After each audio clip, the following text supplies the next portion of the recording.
governmental support that RSS. Who is RSS? We want to know. Each and every Muslim want to know who is that RSS. They are nation of the Indian who want to put in the জন্য একটা সশস্ত্র সংগঠন। তাই প্রতিটা মুসলিমকে এই RSS এর সম্পর্কে জানতে হবে।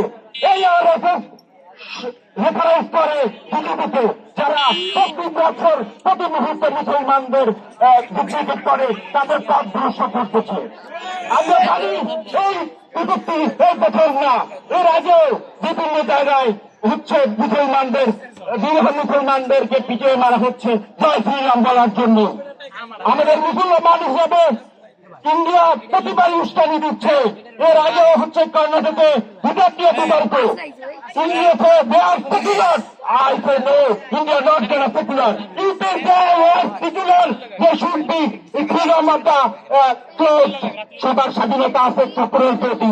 তাই ইন্ডিয়ার হিজাব বিতর্কে ইন্ডিয়ার কোড একটা মহামারী সিদ্ধান্ত নিয়েছে, সেটা হচ্ছে হিজাব বিতর্ক। এরকম সবসময় এক একটা সিদ্ধান্ত নিচ্ছে এই হিন্দুত্ববাদী বিজেপি। এই বিজেপিকে আমাদের মোকাবেলার জন্য সকল মুসলমান তৈরি করতে হবে। এবং আমি বলবো এই বিজেপিকে রক্ষার জন্য এখন মুসলমান তার পরিবারের থেকে এই RSS প্রতিবাদ করার জন্য আমাদের শিশুদের রেডি করতে হবে। তা না হলে মুসলমানরা পিছিয়ে পড়বে। আমাদের আর ঘরে বসে থাকার সময় নাই। প্রতি মুহূর্তে এই RSS এবং বিজেপি আমাদের একটা স্মারকলিপি দিয়ে এই হচ্ছে বিজেপি সরকার ইন্ডিয়া সরকারের এর ব্যাখ্যা চাইতে হবে কেন তারা প্রতিবার এরকম কাজ করতেছে।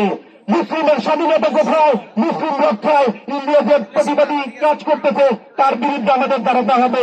ধন্যবাদ জানাচ্ছি সবাইকে যারা অনেক কষ্ট করে আজকে রাজের প্রবাসী কল্যাণ সমিতির পক্ষ থেকে এই প্রতিবাদী সভায় উপস্থিত হয়েছেন। সবাইকে আশা করবো সবাই শৃঙ্খলা মাফিক এই প্রতিবাদ কর্মসূচিকে সফল করবেন ইনশাআল্লাহ। আসসালামু আলাইকুম, সবাই ভালো থাকবেন।